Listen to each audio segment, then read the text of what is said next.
ആലപ്പുഴയിൽ ഇത്തവണ ഇടതുപക്ഷത്തിന്റെ തന്ത്രങ്ങൾ വ്യത്യസ്തമാണ്. അവിടെ CPM ചില മാറ്റങ്ങൾ ആലോചിക്കുകയാണ്. സിറ്റിംഗ് സീറ്റുകളിൽ മാറ്റം വരുത്താനുള്ള നീക്കമാണ് ആലപ്പുഴയിൽ CPM ആലോചിക്കുന്നത്. കായംകുളത്ത് പ്രതിഭയെ മത്സരിപ്പിച്ചേക്കില്ല. പകരം അവിടെ KH ബാബുജാൻ സ്ഥാനാർത്ഥിയാവാനുള്ള സാധ്യത പറയുന്നു. ഒപ്പം തന്നെ ആലപ്പുഴ ജില്ലാ സെക്രട്ടേറിയറ്റ് അംഗവും കായംകുളത്ത് നിന്നുള്ള മുതിർന്ന പാർട്ടി അംഗവുമാണ് ബാബുജാൻ. നിലവിൽ കേരള യൂണിവേഴ്സിറ്റി സിൻഡിക്കേറ്റ് അംഗമാണ് അദ്ദേഹം എന്ന പ്രത്യേകതയുമുണ്ട്. ഇതിന് പുറമെ ആലപ്പുഴ ജില്ലയിലെ മറ്റു ചില മണ്ഡലങ്ങളിലും മാറ്റമുണ്ട്. അമ്പലപ്പുഴ മണ്ഡലത്തിൽ അവിടെ ചിത്തരഞ്ജൻ, ആലപ്പുഴയിൽ നിന്നുള്ള MLA ചിത്തരഞ്ജനെ അമ്പലപ്പുഴയിൽ മത്സരിപ്പിക്കുക എന്നൊരു ആലോചന ഉണ്ട്. അങ്ങനെയെങ്കിൽ ആലപ്പുഴയിൽ പാർട്ടി ജില്ലാ സെക്രട്ടറിയെ മത്സരിപ്പിക്കുക എന്നൊരു ആലോചന നടക്കുന്നു. അരൂർ മണ്ഡലത്തിൽ ഗായിക ദലീമ MLA ആയിരിക്കുന്ന അരൂർ മണ്ഡലത്തിലും ചില മാറ്റങ്ങൾ ഒരുപക്ഷെ ഉണ്ടാവാനുള്ള സാധ്യതയുണ്ട്. ഈ തരത്തിലേക്കാണ് ഇപ്പോൾ ആലോചനകൾ നടക്കുന്നത്. എന്താണ് ആലപ്പുഴയിലെ ആലോചനകൾ എന്നത് നോക്കണം. എന്തുകൊണ്ട് CPM ഇത്തരമൊരു ആലോചന നടക്കുന്നു എന്ന കാര്യം കൂടി നമുക്ക് പരിശോധിക്കേണ്ടതുണ്ട്. കായംകുളം അടക്കമുള്ള മണ്ഡലങ്ങളുടെ പൊതു സാഹചര്യം നമുക്ക് വിശദമായി പരിശോധിക്കുകയും ചെയ്യാം. ആദ്യം എന്തുകൊണ്ട് CPM ഇത്തരം ആലോചനകളിലേക്ക് കടക്കുന്നു? നമുക്കൊപ്പം ശരണ്യ സ്നേഹജൻ ചേരുന്നുണ്ട്. ശരണ്യ,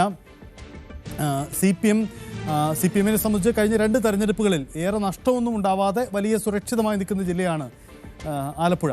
ആ ആലപ്പുഴ ജില്ലയിൽ എന്തുകൊണ്ടാണ് ഈ നിയമസഭയിൽ ഇത്തരം സ്ഥാനാർത്ഥികളെ മാറ്റിയുള്ള പരീക്ഷണത്തിലേക്ക് CPM വരുന്നതിൻ്റെ കാരണം? കായംകുളത്തെ സാഹചര്യം നമുക്ക് പ്രത്യേകം പരിശോധിക്കാം. പൊതുവിൽ ആലപ്പുഴയിൽ ഈ മാറ്റങ്ങളുടെ കാരണം എന്താണ്? അതെങ്ങനെയായിരിക്കും ഉണ്ടാവുക?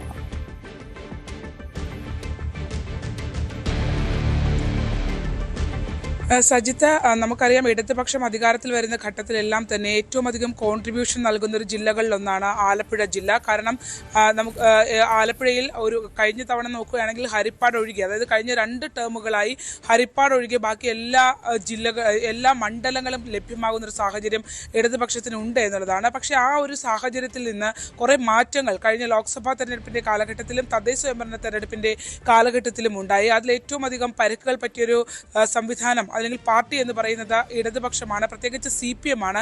അതുകൊണ്ട് തന്നെ ഇത്തവണ മത്സരത്തിലേക്ക് ഇറങ്ങുമ്പോൾ കുറച്ചുകൂടി ശ്രദ്ധയോടെ ഇറങ്ങുക എന്നുള്ള ഒരു ലക്ഷ്യം കൂടി ഉണ്ട് എന്നുള്ളതാണ്. നമ്മൾ കായംകുളത്തെ കാര്യം പരിശോധിക്കുകയാണെങ്കിൽ തന്നെ കായംകുളത്ത് പ്രതിഭ 2 ടേമുകൾ പൂർത്തീകരിച്ച ആളാണ്. പ്രതിഭയ്ക്ക് ഇളവുകൾ നൽകുമെന്ന് പറയുമ്പോൾ പോലും അതിനകത്ത് കായംകുളത്തെ പാർട്ടിയുമായി ബന്ധപ്പെട്ടുള്ള നിലനിൽക്കുന്ന പ്രശ്നങ്ങൾ രൂക്ഷമാണ്. പ്രത്യേകിച്ച് തദ്ദേശ സ്വയംഭരണ തെരഞ്ഞെടുപ്പിൽ തന്നെ MLAക്കെതിരെ വിമർശനം ഉയർന്നു. കാരണം വിമതരായി മത്സരിച്ചവർ MLAയുമായി അടുത്ത ബന്ധം പുലർത്തിയിരുന്നവരാണ് എന്നുള്ള രീതിയിലുള്ള വിമർശനങ്ങൾ ഉയർന്നു വന്നു. അതിൻ്റെയൊക്കെ ഒരു പശ്ചാത്തലത്തിൽ ഇപ്പോഴും ആ ഒരു ഭിന്നിപ്പ് ആ പാർട്ടിക്കുള്ളിൽ തന്നെ നിലനിൽക്കുന്നുണ്ട്. മാത്രമല്ല അവിടുത്തെ 2 പ്രബല വിഭാഗങ്ങൾ തമ്മിലുള്ള തർക്കവും നിലനിൽക്കുന്നു. അങ്ങനെ തർക്കങ്ങൾ നിലനിൽക്കുന്നു. നിലവിലത്തെ MLAക്കെതിരെയുള്ള ആഭ്യന്തര പ്രശ്നങ്ങൾ പാർട്ടിക്കകത്ത് നിലനിൽക്കുന്നു. ഈ ഒരു സാഹചര്യത്തിൽ എല്ലാവർക്കും താല്പര്യമുള്ള ഒരാളെ ഇറക്കുക എന്നുള്ളൊരു ലക്ഷ്യം കൂടിയാണ് കായംകുളത്ത് CPM ലക്ഷ്യം വെക്കുന്നത്. പ്രത്യേകിച്ച് ബാബുജാനെ സംബന്ധിച്ചിടത്തോളം അദ്ദേഹം 2 തവണ കായംകുളത്ത് നിന്നുള്ള ജില്ലാ പഞ്ചായത്ത് അംഗമായിരുന്നു. വളരെ സീനിയർ ആയിട്ടുള്ള ഒരു നേതാവ് കൂടിയാണ് അദ്ദേഹം.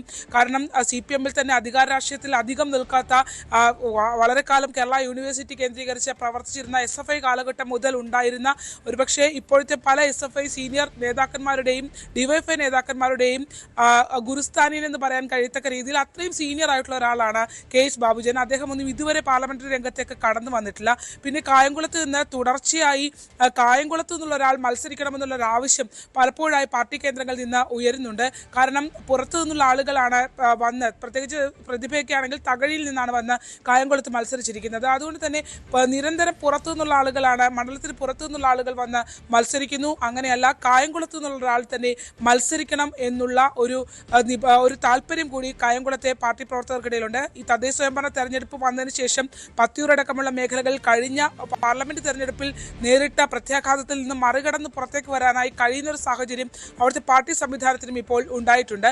അതുകൊണ്ട് തന്നെ ആ ഒരു പ്രതീക്ഷയിൽ KH ബാബുജാനെ ഇറക്കണമെന്നുള്ള ഒരു ആലോചന കൂടി അവിടേക്ക് വരുന്നുണ്ട് എന്നുള്ളതാണ്. ന്യൂനപക്ഷ വോട്ടുകൾ കൂടി ശ്രദ്ധിച്ചുകൊണ്ടുള്ള ഒരു നീക്കമാണ് ഇടതുപക്ഷത്തിൻ്റെതെന്ന് നമുക്ക് പറയാനാകും. എന്നാൽ വിരുദ്ധതയില്ലാത്ത, അല്ലെങ്കിൽ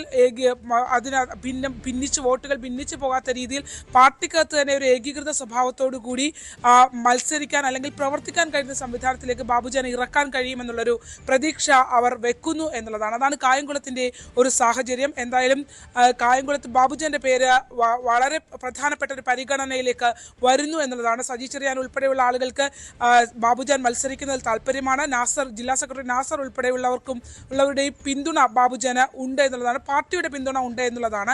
അതുകൊണ്ട് തന്നെ ആ ഒരു പേരിനുള്ള പരിഗണന കൂടുന്നു. അത് വളരെ സജീവമായി കായംകുളത്ത് ചർച്ചയാക്കപ്പെടുന്നു എന്നുള്ളതാണ്. മറ്റൊന്ന്, അമ്പലപ്പുഴയിലേക്ക് വരികയാണെങ്കിൽ അമ്പലപ്പുഴയിലെ സാഹചര്യം അത്ര ഗുണകരമല്ല എന്നുള്ളൊരു വിലയിരുത്തൽ CPM-ന് ഉണ്ട്. പ്രത്യേകിച്ച് വോട്ടിംഗ് പാറ്റേൺ അടക്കമുള്ള കാര്യങ്ങൾ പരിശോധിക്കുകയാണെങ്കിൽ ഒരുപക്ഷെ അമ്പലപ്പുഴയിൽ നിലവിലത്തെ സാഹചര്യത്തിൽ സിറ്റിംഗ് സീറ്റുകളിൽ ഒന്ന് മാറ്റം വരുത്താം, MLA-മാരിൽ മാറ്റം വരുത്താം എന്നുള്ളൊരു കണക്കുകൂട്ടൽ ഉണ്ട് എന്നുള്ളതാണ് മനസ്സിലാക്കാൻ കഴിയുന്നത്. അങ്ങനെയാണെങ്കിൽ അമ്പലപ്പുഴയിലേക്ക് PP ചിത്തരഞ്ജന്റെ പേര് കൂടി പരിഗണനയിലേക്ക് വരുന്നു എന്നുള്ളതാണ്. ആലപ്പുഴയിൽ ഇപ്പോൾ നിലവിൽ ചിത്തരഞ്ജൻ ആലപ്പുഴ മണ്ഡലത്തിന്റെ MLA ആണ്. പക്ഷേ അദ്ദേഹത്തിന്റെ വീട് ഉൾപ്പെടെ നിലനിൽക്കുന്നത് അമ്പലപ്പുഴ മണ്ഡലമാണ്. അദ്ദേഹം ദീർഘകാലം പ്രവർത്തിച്ചിരുന്നതും അമ്പലപ്പുഴ മണ്ഡലം കേന്ദ്രീകരിച്ചാണ്. മാത്രമല്ല ഇപ്പോൾ ഏറ്റവും പ്രധാനമായി CPM-ന് പ്രതിസന്ധി നേരിടുന്നത് ധീവര സമുദായത്തിന്റെ വോട്ടുകളാണ്. എന്നാൽ ധീവര സമുദായത്തിന്റെ വോട്ടുകൾ അടക്കം അമ്പലപ്പുഴയിൽ ചിത്തരഞ്ജന് കേന്ദ്രീകരിക്കാൻ കഴിയുമെന്നുള്ള കോൺഫിഡൻസ് പാർട്ടി നേതൃത്വത്തിനുണ്ട്. അങ്ങനെയാണെങ്കിൽ കുറെ കൂടി ജയസാധ്യതയുള്ളൊരു സേഫായി മാറ്റാൻ കഴിയുന്ന ഒരു ആൾ എന്നുള്ള രീതിയിലാണ് അമ്പലപ്പുഴയിലേക്ക് നിലവിൽ PP ചിത്തരഞ്ജന്റെ പേര് കൂടി പുതുതായി ചർച്ചയിലേക്ക് വരുന്നത് എന്നുള്ളതാണ്. ഒരുപക്ഷെ ചിത്തരഞ്ജനും അതിനകത്ത് താല്പര്യക്കുറവില്ല എന്നുള്ളതാണ് നമുക്ക് മനസ്സിലാക്കാൻ കഴിയുന്നത്. അത്തരത്തിലുള്ള ചർച്ചകൾ കൂടി ആലപ്പുഴ ഉണ്ടാകുന്നു. അതേസമയം സലാമിനെ എവിടെ പ്ലേസ് ചെയ്യുമെന്നുള്ള ചോദ്യം കൂടി നിലനിൽക്കുന്നു. അദ്ദേഹം മത്സരരംഗത്ത് ഉണ്ടാകുമോ എന്നുള്ള ചോദ്യം കൂടി ഉണ്ട് എന്നുള്ളതാണ്. പക്ഷേ മറ്റെവിടെയും നിലവിൽ ആ പേര് കേൾക്കുന്നില്ല. പക്ഷേ ചിത്തരഞ്ജനെ അമ്പലപ്പുഴയിലേക്ക് മാറ്റുന്നതിനെ സംബന്ധിച്ചുള്ള ചർച്ചകൾ ആലപ്പുഴയിൽ പുരോഗമിക്കുന്നുണ്ട്. അത്തരം താല്പര്യങ്ങൾ കൂടി പാർട്ടി നേതൃത്വത്തിന് മുന്നിലേക്ക് വരുന്നുണ്ട് എന്നുള്ളതാണ് മനസ്സിലാക്കാൻ കഴിയുന്നത്. സ്റ്റേറ്റ് ലീഡർഷിപ്പിന്റെ മുമ്പിലും അത്തരം ചർച്ചകൾ ഉണ്ട് എന്നുള്ളതാണ്. ഇവിടേക്ക് വരികയാണെങ്കിൽ ആലപ്പുഴ മണ്ഡലത്തിൽ നിന്നും PP ചിത്തരഞ്ജനെ അമ്പലപ്പുഴയിലേക്ക് മാറ്റുമ്പോൾ ആലപ്പുഴയിലേക്ക് നാസറിന്റെ പേർ കൂടി പരിഗണനയിലേക്ക് വരുന്നു. CPM ജില്ലാ സെക്രട്ടറിയാണ് നാസർ. ഈ 2 ടേമുകൾ കഴിഞ്ഞാൽ പിന്നീട് അദ്ദേഹം ഈ 2 വർഷം കൂടി കഴിഞ്ഞാൽ CPM ജില്ലാ സെക്രട്ടറിയുടെ എന്ന നിലയിൽ 3 ടേം പൂർത്തീകരിക്കും. ദീർഘകാലം ജില്ലാ പഞ്ചായത്ത് പ്രസിഡന്റ് അടക്കമായിരുന്ന ആളാണ്. പക്ഷേ മറ്റ് പാർലമെന്റ് രംഗത്തേക്ക് കടന്നു വരാൻ കഴിയാത്ത സാഹചര്യം ഉണ്ടായിരുന്നു. അതുകൊണ്ട് തന്നെ പാർട്ടിയുടെ ചുമതല വളരെ കൃത്യമായി 3 ടേമുകളായി സംസ്ഥാന നേതൃത്വത്തിന് പ്രധാനപ്പെട്ട അല്ലെങ്കിൽ പ്രത്യേകിച്ച് മുഖ്യമന്ത്രിക്കടക്കം താല്പര്യമുള്ള ആളാണ് നാസർ. അതുകൊണ്ട് തന്നെ അങ്ങനെ നിലനിന്നു പോകുന്ന നാസറിനെ ആലപ്പുഴയിലേക്ക് പരിഗണിച്ചാലോ എന്നുള്ളൊരു ആലോചനയുണ്ട്. നാസറിനും ആ ഒരു താല്പര്യമുണ്ട് എന്നുള്ളതാണ് നമുക്ക് മനസ്സിലാക്കാൻ കഴിയുന്നത്. കുറെ കൂടെ സേഫായിട്ട് ജില്ലാ സെക്രട്ടറിക്ക് മത്സരിക്കാൻ കഴിയുന്ന ഒരു മണ്ഡലം ആലപ്പുഴയാണ് എന്നുള്ളതാണ്. അതുകൊണ്ട് തന്നെ ആലപ്പുഴ മണ്ഡലത്തിലേക്ക് വരികയാണെങ്കിൽ കണിച്ചുകുളങ്ങര അടക്കമുള്ള ഭാഗങ്ങൾ വരുന്നു. ഈഴവ വോട്ടുകൾ കേന്ദ്രീകരിക്കാൻ നാസറിനെ കൊണ്ടുവരുന്നതോടെ കഴിയുന്നൊരു സാഹചര്യമുണ്ട്. അങ്ങനെ ആ രീതിയിൽ നോക്കുകയാണെങ്കിൽ ഈഴവ പ്രാധാന്യം കുറച്ചുകൂടി ഉള്ള മണ്ഡലമാണ് ആലപ്പുഴ മണ്ഡലം. ആലപ്പുഴ മണ്ഡലത്തിലേക്ക് നാസറിനെ പരിഗണിക്കാനുള്ള ഒരു കൂടിയാലോചനകളുണ്ടെങ്കിൽ അല്ലെങ്കിൽ അത്തരത്തിലുള്ള ചരടുവലികൾ ഉണ്ട് എന്ന് തന്നെ നമുക്ക് പറയാൻ കഴിയും. ആലപ്പുഴയിലേക്ക് നാസർ വരുമ്പോൾ അമ്പലപ്പുഴയിലേക്ക് ചിത്തരഞ്ജനെ മാറ്റാം എന്നുള്ളൊരു ആലോചനയാണ് ഇപ്പോൾ നടക്കുന്നത്. ഇനി അവസാന റൗണ്ടിലേക്ക് വരുമ്പോൾ ഇതിൽ മാറ്റങ്ങൾ ഉണ്ടാകുമോ എന്നറിയില്ല. പക്ഷേ നിലവിൽ അത്തരം ഒരു വളരെ സജീവമായ ചർച്ചയുണ്ട്. അത് സ്റ്റേറ്റ് ലീഡർഷിപ്പിന്റെ മുന്നിലും ഉണ്ട് എന്നുള്ളതാണ്. അവിടെ നിന്ന് നമ്മൾ അരൂരിലേക്ക് പോകുമ്പോൾ ദലീമ ജോജോയെ വീണ്ടും മത്സരിപ്പിക്കേണ്ടതില്ല എന്നുള്ളൊരു കണക്കുകൂട്ടൽ പാർട്ടി നേതൃത്വത്തിന്റെ മുന്നിൽ ഉണ്ട് എന്നുള്ളതാണ്. ഇനിയൊരു വിജയ സാധ്യത എത്രമാത്രമുണ്ട് എന്നുള്ളത് അരൂരിനെ സംബന്ധിച്ച് കുറച്ച് സംശയകരമാണ്. അതുകൊണ്ട് തന്നെ അരൂരിൽ നിലവിലത്തെ MLA മാറ്റി മറ്റൊരു പരീക്ഷണത്തിലേക്ക് ഒരുപക്ഷെ മുതിർന്ന നേതാക്കന്മാരെ ആരെങ്കിലും ഇറക്കണമോ അല്ലെങ്കിൽ തന്നെ നിലവിൽ നേരത്തെ മത്സരരംഗത്തുണ്ടായിരുന്നവരും മാറി നിന്നവരുമായ ആളുകളെ പരിഗണിക്കണമോ എന്നുള്ള ചോദ്യങ്ങളൊക്കെ ഉണ്ട്. പക്ഷേ അരൂർ നിലവിലത്തെ സാഹചര്യത്തിൽ സിറ്റിംഗ് MLA വെച്ച് തന്നെ മുന്നോട്ട് പോകേണ്ടതില്ല എന്നുള്ളൊരു വിലയിരുത്തലാണ് ആലപ്പുഴയിലെ പാർട്ടി നേതാക്കന്മാർക്കുള്ളത്. എന്തായാലും വലിയ തർക്കങ്ങളില്ലാതെ വലിയ പരിക്കുകളില്ലാതെ എല്ലാവരെയും എല്ലാ വിഭാഗങ്ങളെയും അക്കോമഡേറ്റ് ചെയ്ത് തന്നെ മുന്നോട്ട് പോകാനുള്ള ഒരു പ്ലാനിലാണ് ഇപ്പോൾ കാര്യങ്ങൾ ആലപ്പുഴയിൽ നീങ്ങുന്നത്. സജിത്, അതാണ് സാഹചര്യം. എന്തായാലും ആലപ്പുഴയുടെ രാഷ്ട്രീയം അങ്ങനെയാണ്. ശരണ്യ തുടരുക. നമുക്ക് നോക്കാം, ഈ ആലപ്പുഴയിൽ ഏറ്റവും ശ്രദ്ധേയമായ മണ്ഡലങ്ങളിലൊന്നായി കായംകുളം മാറുകയാണ്. കായംകുളത്തിൻ്റെ രാഷ്ട്രീയം ഇത്തവണ എങ്ങനെയാണ് എന്നതുകൂടി പ്രധാനപ്പെട്ടതാണ്. ഒപ്പം മറ്റ് രാഷ്ട്രീയ പാർട്ടികളുടെ കായംകുളത്തെ തന്ത്രങ്ങൾ കൂടി നമുക്ക് പരിശോധിക്കാം. അതിനു മുമ്പ് നോക്കാം കായംകുളത്തിൻ്റെ കഴിഞ്ഞ 3 തെരഞ്ഞെടുപ്പുകളിലെ തെരഞ്ഞെടുപ്പ് ചിത്രം എന്ത് എന്ന കാര്യം കൂടി നോക്കുക.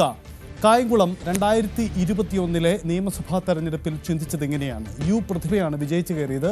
ഇടതുമുന്നണി 77,348 വോട്ടുകളാണ് പ്രതിഭ അവിടെ പിടിച്ചത്. അരിതാ ബാബു വലിയ മത്സരം നടത്തി. അരിതാ ബാബു അട്ടിമറി വിജയം നേടുമെന്നൊക്കെ പ്രതീക്ഷകൾ ഉയർത്തിയ ഒരു തെരഞ്ഞെടുപ്പ് കൂടിയായിരുന്നു. അരിതാ ബാബുവിൻ്റെ യുവ നേതാവെന്ന രീതിയിൽ അരിതാ ബാബുവിൻ്റെ ഇടപെടലൊക്കെ എന്ന് മാധ്യമങ്ങളേറെ ചർച്ച ചെയ്യപ്പെട്ടതുമാണ്. അരിതാ ബാബു സമാഹരിച്ചത് 71,050 വോട്ടുകളാണ് നേടിയത്.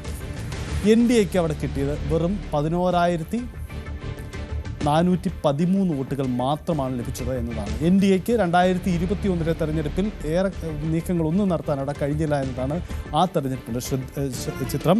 നോക്കുക, യു പ്രതിഭയ്ക്ക് 77,348 വോട്ടുകളും അരിതാ ബാബുവിന് 2021 71,050 വോട്ടുകളുമാണ് സമാഹരിക്കാൻ കഴിഞ്ഞത്. ഏകദേശം 6,000-ൽ പരം വോട്ടുകളുടെ ഭൂരിപക്ഷമാണ് അന്ന് യു പ്രതിഭയ്ക്ക് കായംകുളത്ത് നിന്നും ഉണ്ടായത്. കഴിഞ്ഞ തവണത്തെ ഇടതു തരംഗത്തിനിടയിൽ അത്ര മെച്ചപ്പെട്ട ഒരു ഭൂരിപക്ഷമായിരുന്നില്ല എന്നത് നമുക്ക് കാണാൻ കഴിയും.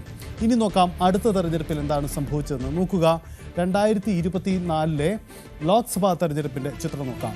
ലോക്സഭാ തെരഞ്ഞെടുപ്പിൽ അവിടെ KC വേണുഗോപാലായിരുന്നു ലോക്സഭയിലെ സ്ഥാനാർത്ഥി. ഒപ്പം ഇടതുപക്ഷത്ത് AM ആരിഫ് മത്സരിച്ചു. ശോഭാ സുരേന്ദ്രനായിരുന്നു NDAയുടെ. കായംകുളത്തിൻ്റെ ചിത്രം നോക്കൂ. ഇതാണ് യഥാർത്ഥത്തിൽ എല്ലാവരെയും ഞെട്ടിക്കുന്നത്. 2024 ലോക്സഭാ തെരഞ്ഞെടുപ്പിൽ കായംകുളം നിയമസഭാ മണ്ഡലം ചിന്തിച്ചത് എങ്ങനെയാണ്?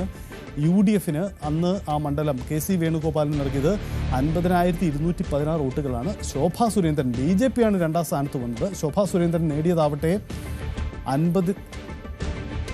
48,775 വോട്ടുകളാണ്. അതേസമയം ഇടതുപക്ഷത്തിന് AM ആരിഫിന് 48,020 വോട്ടുകൾ. അതായത് ശോഭാ സുരേന്ദ്രനും ആരിഫും ഇഞ്ചോടിഞ്ച് കട്ടയ്ക്ക് നിന്നു. പക്ഷേ അവിടെ UDFനാണ് അന്ന് ഭൂരിപക്ഷമുണ്ടായത്.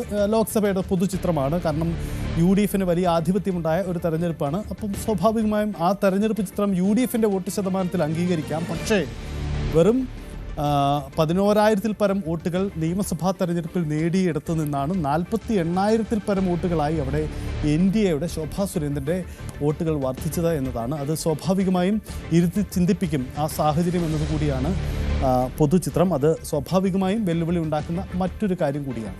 ഇനി 2025 തദ്ദേശ തെരഞ്ഞെടുപ്പിൽ എന്ത് സംഭവിച്ചു എന്ന കാര്യം കൂടി ശ്രദ്ധേയമാണ്. ഈ കഴിഞ്ഞ തദ്ദേശ തെരഞ്ഞെടുപ്പിൽ സംഭവിച്ചത് എങ്ങനെയാണ്? അന്ന് UDFന് പഞ്ചായത്ത് വാർഡുകളുടെ കണക്കെടുക്കുമ്പോൾ കായംകുളം നിയമസഭാ മണ്ഡലത്തിന് കീഴിലുള്ള പഞ്ചായത്ത് വാർഡുകളിൽ നിന്ന് UDF സമാഹരിച്ചത് 52,512 വോട്ടുകളാണ്. ഇടതുമുന്നണിക്കാവട്ടെ 57,657 വോട്ടുകളുണ്ട്. NDAക്ക് 28,161 വോട്ടുകളും. യഥാർത്ഥത്തിൽ അവിടെ ലീഡ് കഴിഞ്ഞ തദ്ദേശ തെരഞ്ഞെടുപ്പിൽ 5,145 വോട്ടുകളുടെ ലീഡ് ഇടതുപക്ഷത്തിന് LDFന് തന്നെയാണ് എന്നതാണ് ചിത്രം. അതായത് തദ്ദേശ തെരഞ്ഞെടുപ്പിൻ്റെ രാഷ്ട്രീയ ചിത്രം അവിടെ പൊതുവിൽ ഇടതുപക്ഷത്തിന് സാധ്യത നൽകിയിട്ടുണ്ട് എന്നതുകൂടിയാണ്. എന്തായാലും കായംകുളം ഇടതുപക്ഷത്തെ സംബന്ധിച്ച് ഏറെ ശ്രദ്ധേയമായ ഒരു ഇടമാണ്. കൂടുതൽ വാർത്തകൾക്ക് News 18 Keralam YouTube channel subscribe ചെയ്യുക.